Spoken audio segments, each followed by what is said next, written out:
A new traffic report in Georgia shows traffic fatalities surged from 2019 to 2022. The report, released by a national transportation research nonprofit, shows a 20% increase in traffic fatalities during that time. And here's a look at those fatalities from 2019 to 2022. Bicyclist and pedestrian fatalities also increased. Motorcyclist fatalities increased by 20%, with 6,000 fatalities reported. Well, today, people in Savannah came together to discuss how to improve traffic safety in the hostess city. WJCL 22 News' Brooke Butler joins us now live from our newsroom with more on what they had to say tonight. Brooke. Shannon, it seems the common goal of everyone is to reduce or control the speed of cars in the downtown area.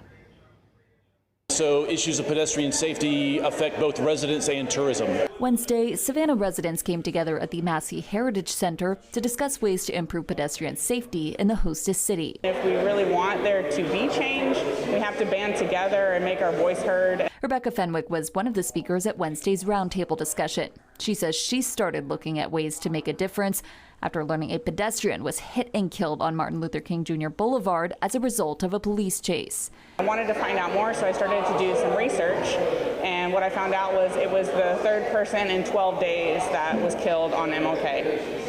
And that was quite alarming, and so that's how I got involved. Fenwick feels there need to be more crosswalks in the city, and she thinks people building new apartment complexes downtown should help pay for that. So those people who are building those buildings should have to pay an impact fee to accommodate all of the people they're bringing to the area. Jason Combs, another roundtable speaker, says he feels the city needs to come up with ways to slow cars down.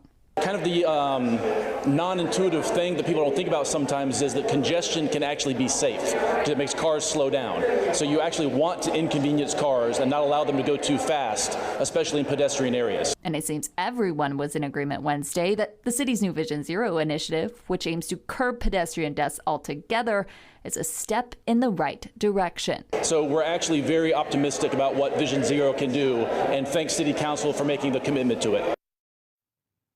And Brooke, can you tell us more about Vision Zero?